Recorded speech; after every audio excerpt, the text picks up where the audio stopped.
This morning I would like to use as a subject from which to preach the drum major instinct. The drum major instinct. And our text for the morning is taken from a very familiar passage in the 10th chapter as recorded by St. Mark. Beginning with the 35th verse of that chapter, we read these words.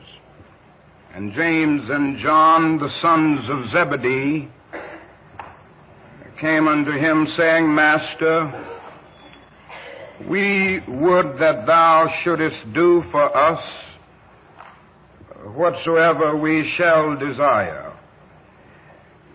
And he said unto them, What would ye that I should do for you? And they said unto him, Grant unto us that we may sit, one on thy right hand and the other on thy left hand in thy glory. But Jesus said unto them, Ye know not what ye ask. Can ye drink of the cup that I drink of, and be baptized with the baptism that I am baptized with? And they said unto him, We can. And Jesus said unto them, Ye shall indeed drink of the cup that I drink of, and with the baptism that I am baptized withal shall ye be baptized. But to sit on my right hand and on my left hand is not mine to give, but it shall be given to them for whom it is prepared. And then Jesus goes on toward the end of that passage to say, But so shall it not be among you, but whosoever will be great among you shall be your servant, and whosoever of you will be the chiefest shall be servant of all. The setting is clear. James and John are making a specific request of the Master. They had dreamed, as most of the Hebrews dreamed, of a coming king of Israel who would set Jerusalem free and establish his kingdom on Mount Zion and in righteousness rule the world. And they thought of Jesus as this kind of king, and they were thinking of that day when Jesus would reign supreme as this new king of Israel. And they were saying, now, when you establish your kingdom, let one of us sit on the right hand and the other on the left hand of your throne. Now, very quickly, we would automatically condemn James and John, and we would say they were selfish. Why would they make such a selfish request? But before we condemn them too quickly,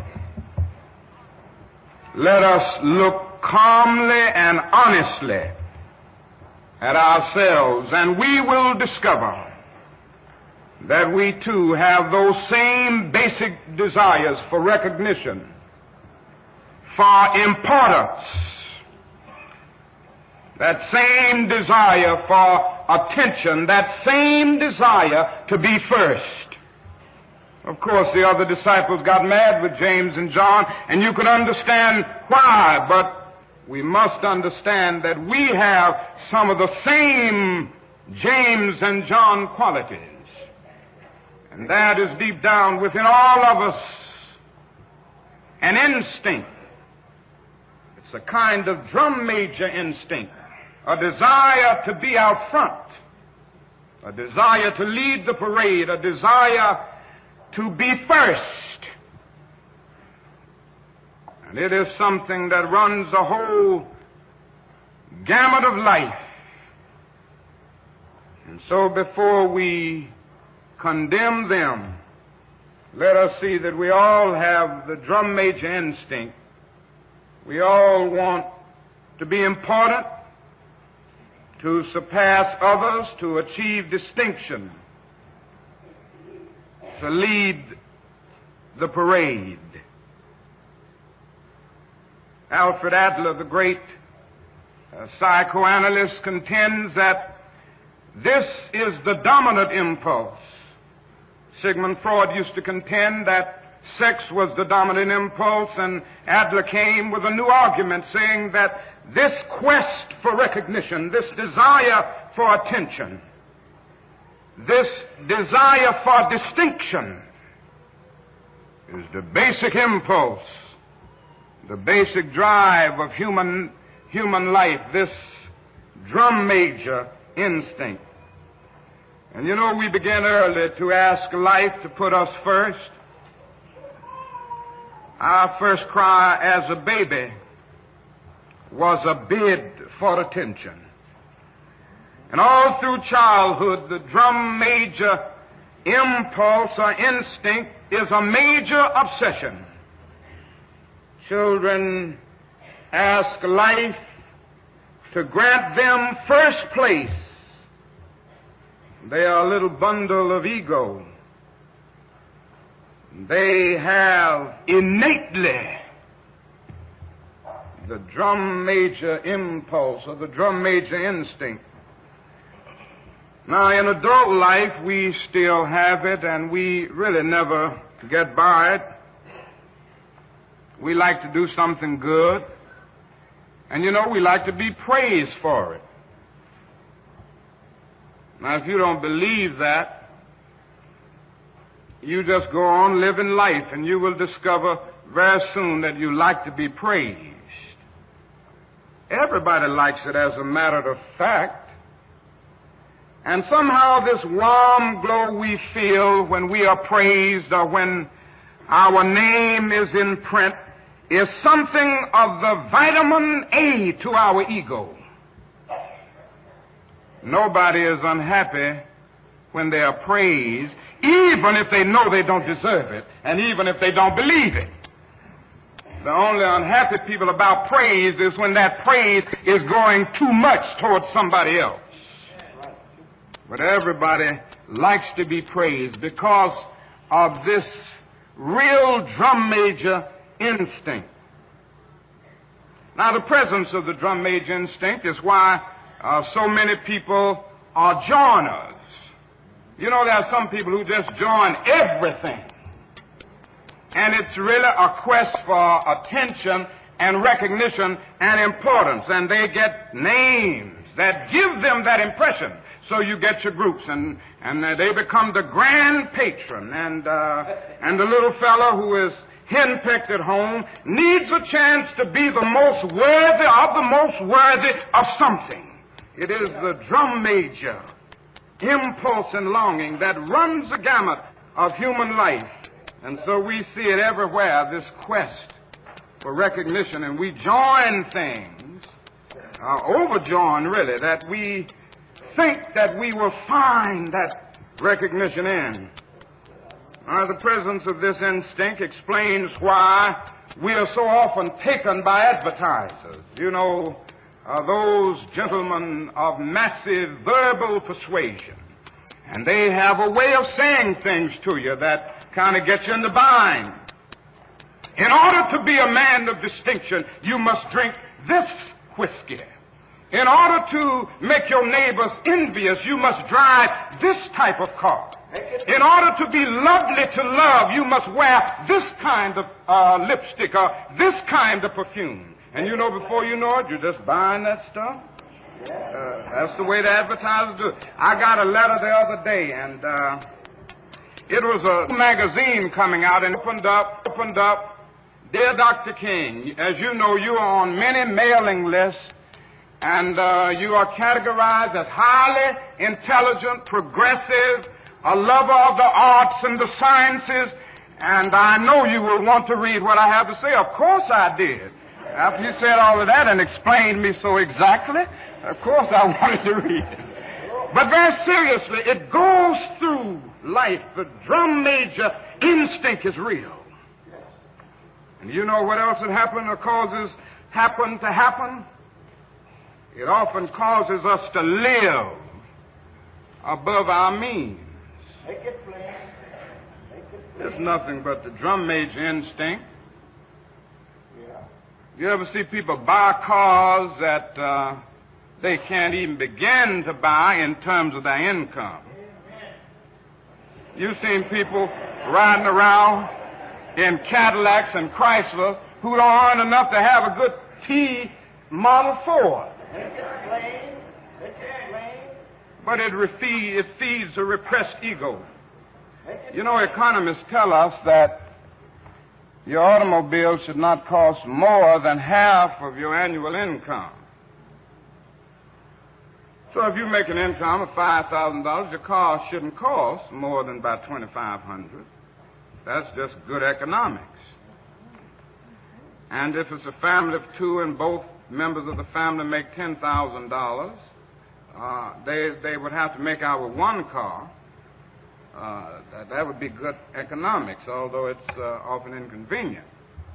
But so often, haven't you seen people making $5,000 a year and driving a car that costs $6,000, and they wonder why their ends never meet? That's a fact. Now, the economists also say that your house shouldn't cost, if you're buying a house, it shouldn't cost more than twice your income. That's based on the economy and how you would make ends meet. So if you have an income of $5,000, it's kind of difficult in this society, but say it's a family with an income of $10,000, the house shouldn't cost much more than $20,000. Well, I've seen folk making $10,000 living in $40,000 and $50,000 houses. And you know, they just barely make it. They get a check every month somewhere, and they owe all of that out before it comes in. Never have anything to put away for rainy days. But now the problem is, it is the drum major instinct. And you know, you see people over and over again with the drum major instinct taking them over, and they just live their lives trying to outdo the Jones. They got to get this coat because this particular coat is a little better and a little better looking than Mary's coat. And I've got to drive this car because it's something about this car that makes my car a little better than my neighbor's car. I know a man who used to live in a $35,000 house, and other people started building $35,000 houses, so he built a $75,000 house, and then somebody else built a $75,000 house, and he built a $100,000 house, and I don't know where he's going to end up if he's going to live his life trying to keep up with the Joneses. There comes a time that the drum major instinct can become destructive. And that's where I want to move now. I want to move to the point of saying that if this instinct is not harnessed, it becomes a very dangerous, pernicious instinct. For instance, if it isn't harnessed, it causes one's personality to become distorted. I guess that's the most damaging aspect of it, what it does to the personality. If it isn't harnessed, you will end up day in and day out trying to deal with your ego problem by boasting. Have you ever heard people that, you know, and I'm sure you've met them, that really become sickening because they just sit up all the time talking about themselves. And they just boast and boast and boast. And that's a person who has not harnessed the drum major instinct. And then it does other things to the personality. It causes you to lie about who you know sometimes. Make it plain. Make it There are some people who are influence peddlers. And in that attempt to deal with the drum major instinct, they have to try to identify with the so-called big-name people. Make it plain. And if you're not careful, they will make you think they know somebody that they don't really know. They know them well. They sip tea with them, and they this and that. That happens to people. And the other thing is that it causes one to engage ultimately in activities that are merely used to get attention. Criminologists tell us that some people are driven to crime because of this drum major instinct. They don't feel that they're getting enough attention through the normal channels of social behavior. And so they turn to antisocial behavior in order to get attention, in order to feel important.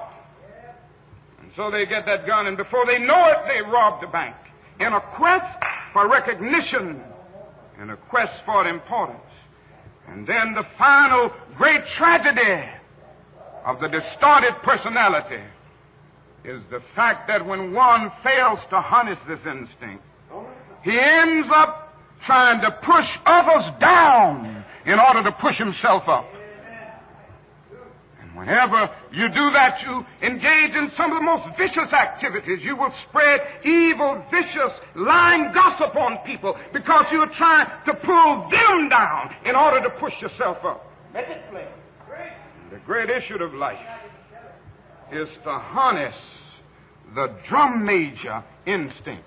Now, the other problem is, when you don't harness the drum major instinct, this uncontrolled aspect of it is that it leads to snobbish exclusivism.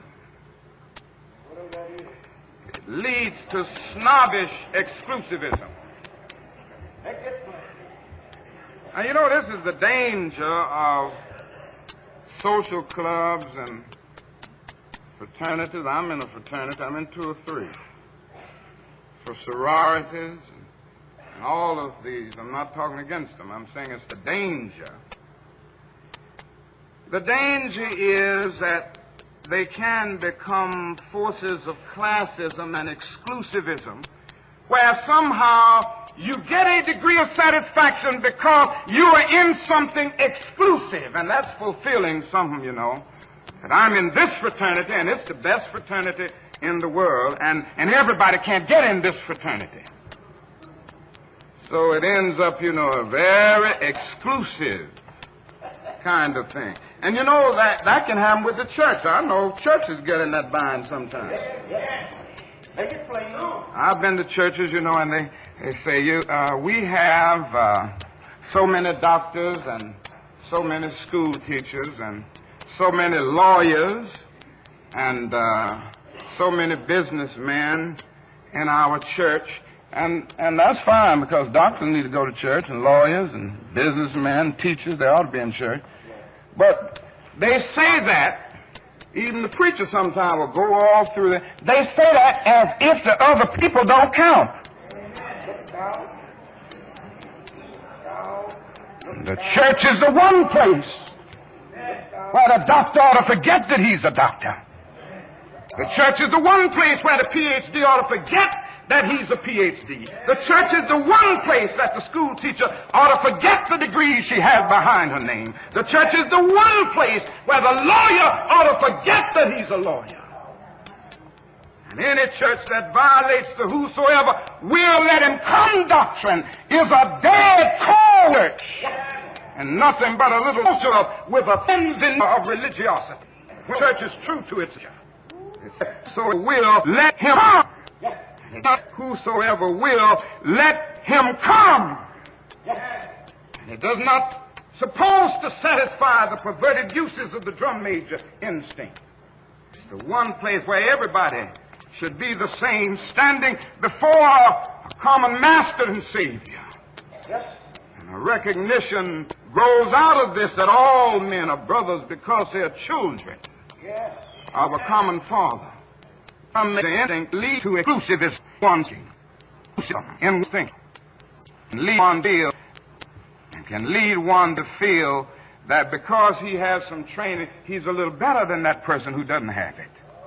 Or because he has some economic security, that he's a little better than that person who doesn't have it. And that's the uncontrolled, perverted use of the drum major instinct. Now, the other thing is that it leads to tragic, and we've seen it happen so often, tragic race prejudice. This recording is briefly interrupted at this point. We see with our own eyes. In fact, not too long ago, a man down in Mississippi said that God was a charter member of the White Citizens Council.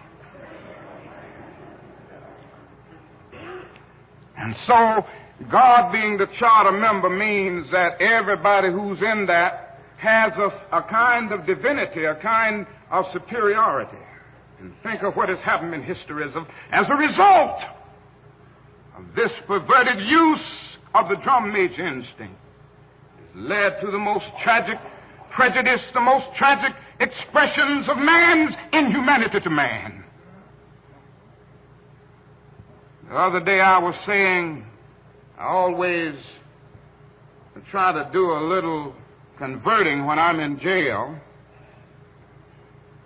And when we were in jail in Birmingham the other day, the white wardens and all enjoyed coming around the cell to talk about the race problem. And they were showing us where we were so wrong demonstrating. And they were showing us where segregation was so right. And they were showing us where intermarriage was so wrong. So I would get to preaching, and we would get to talking calmly because they wanted to talk about it. And then we got down one day to the point, that was the second or third day, to talk about where they lived and how much they were earning.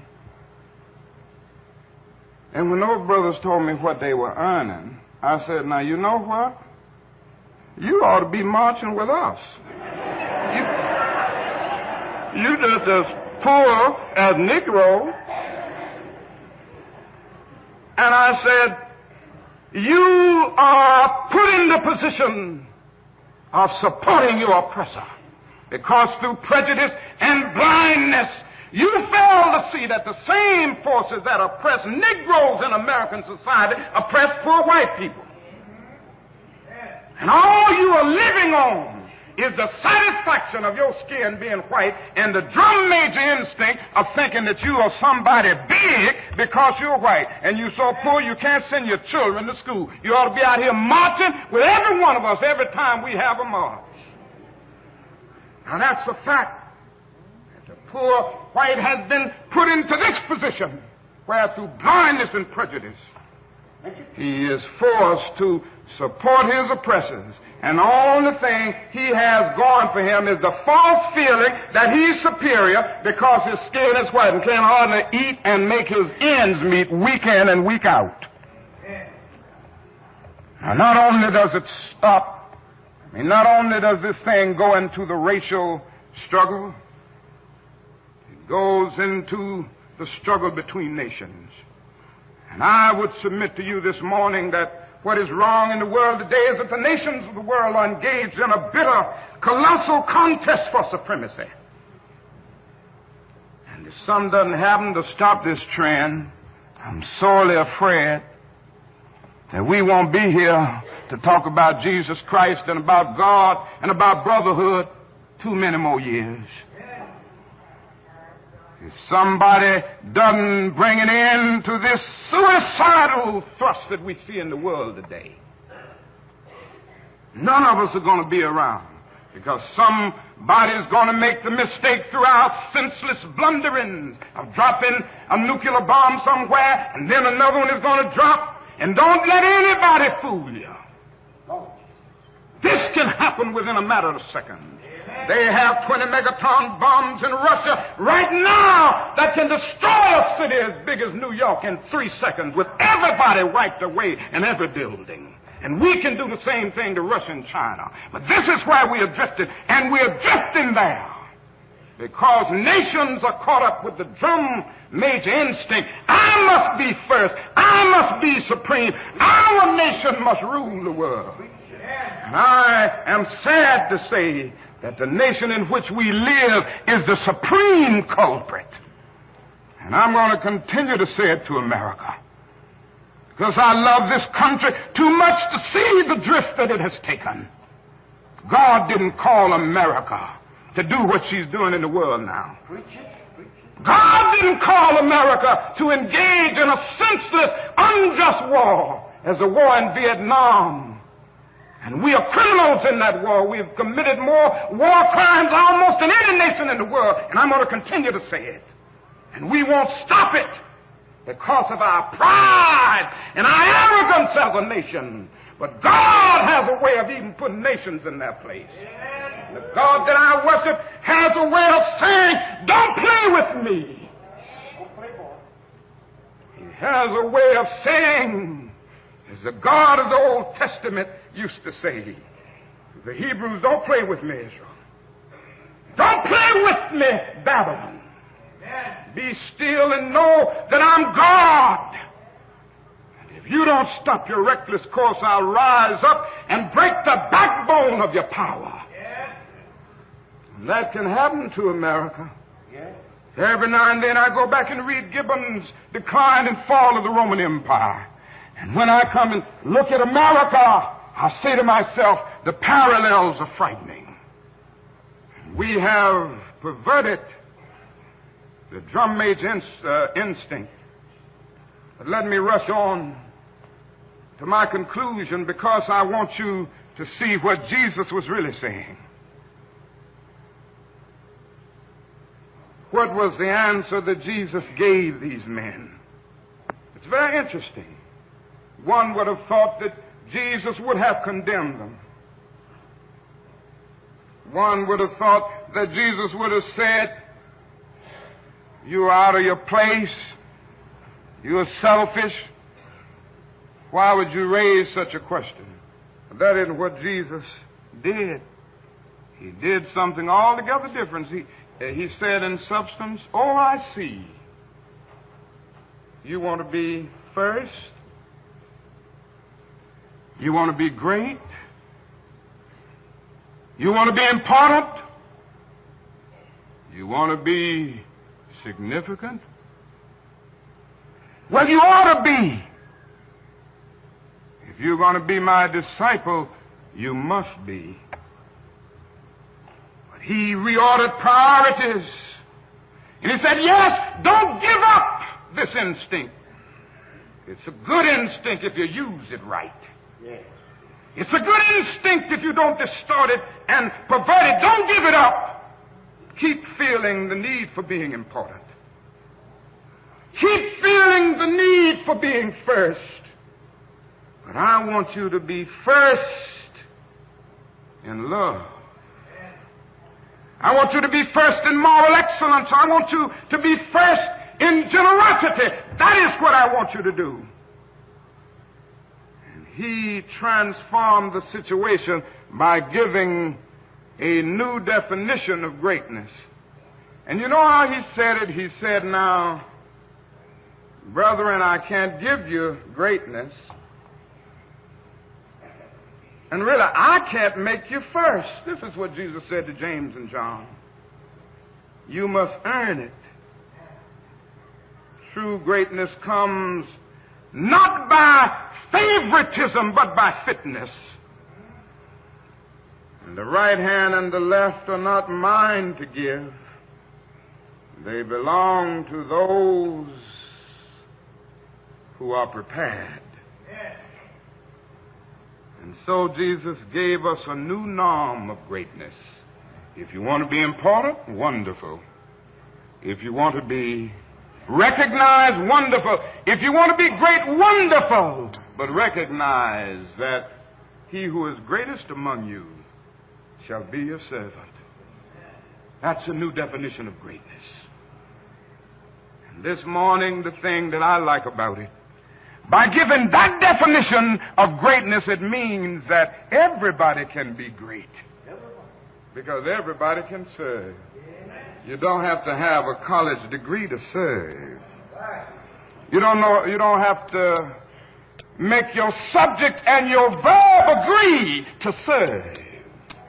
You don't have to know about Plato and Aristotle to serve. You don't have to know Einstein's theory of relativity to serve. You don't have to know the second theory of thermodynamics in physics to serve. You only need a heart full of grace. Soul generated by love. And you can be that servant. I know a man, and I just want to talk about him a minute, and maybe you will discover who I'm talking about as I go down the way. Because he was a great one. He just went about serving. He was born in an obscure village. The child of a poor peasant woman. And then he grew up in still another obscure village where he worked as a carpenter until he was 30 years old. Then for 3 years, he just got on his feet and he was an itinerant preacher. And he went about doing some things. He didn't have much. He never wrote a book. He never held an office. He never had a family. He never owned a house. He never went to college. He never visited a big city. He never went 200 miles from where he was born. He did none of the usual things that the world would associate with greatness. He had no credentials but himself. He was only when the tide of public opinion turned against him. They called him a rabble. They turned against him. They called him a rabble rouser. They called him a troublemaker. They said he was an agitator. He practiced civil disobedience. He broke injunctions. And so he was turned over to his enemies and went through the mockery of a trial. And the irony of it all is that his friends turned him over to them. One of his closest friends denied him. Another of his friends turned him over to his enemies. And while he was dying, the people who killed him gambled for his clothing, the only possession that he had in the world. When he was dead, he was buried in a borrowed tomb through the pity of a friend. 19 centuries have come and gone. Today, he stands as the most influential figure that ever entered human history. All the armies that ever marched, all the navies that ever sailed, all parts that ever stood, all kings that ever reigned together, not affected the life of men put together, have not affected the life of man on this earth as much as that one solitary life. His name may be a familiar one, but today I can hear him talking about him. Every now and then somebody says he's King of Kings. And again I can hear somebody saying he's Lord of Lords. Somewhere else I can hear somebody saying, in Christ there is no east nor west. And then they go on and talk about in him there's no north and south, but one great fellowship of love throughout the whole wide world. He didn't have anything. He just went around serving and doing good. This morning, you can be on his right hand and his left hand if you serve. It's the only way in. Every now and then, I guess all think richly about that day when we will be victimized with what is life's final common denominator. That's something that we call death. We all think about it, and every now and then I think about my own death, and I think about my own funeral, and I don't think of it in a morbid sense. And every now and then I ask myself, what is it that I would want said? And I leave the word to you this morning. If any of you are around when I have to meet my day, I don't want a long funeral. And if you get somebody to deliver the eulogy, tell them not to talk too long. Every now and then I wonder what I want them to say. Tell them not to mention that I have a Nobel Peace Prize. That isn't important. Tell them not to mention that I have 300 or 400 other awards. That's not important. Tell them not to mention where I went to school. I'd like somebody to mention that day that Martin Luther King Jr. tried to give his life serving others. I'd like for somebody to say that day that Martin Luther King Jr. tried to love somebody. I want you to say that day that I tried to be right on the war question. I want you to be able to say that day that I did try to feed the hungry. I want you to be able to say that day that I did try in my life to clothe those who were naked. I want you to say on that day that I did try in my life to visit those who were in prison. I want you to say that I tried to love and serve humanity. Yes, if you want to say that I was a drum major, say that I was a drum major for justice. Say that I was a drum major for peace. I was a drum major for righteousness. And all of the other shallow things will not matter. I won't have any money to leave behind. I won't have the fine and luxurious things of life to leave behind. But I just want to leave a committed life behind. And that's all I want to say. If I can help somebody as I pass along, if I can cheer somebody with a word of song, if I can show somebody he's traveling wrong, then my living will not be in vain. If I can do my duty as a Christian ought, if I can bring salvation to a world once wrought, if I can spread the message as the Master taught, then my living will not be in vain. Yes, Jesus, I want to be on your right or your left side. Not for any selfish reason. I want to be on your right or your left side, not in terms of some political kingdom or ambition, but I just want to be there in love and in justice and in truth and in commitment to others so that we can make of this old world a new world.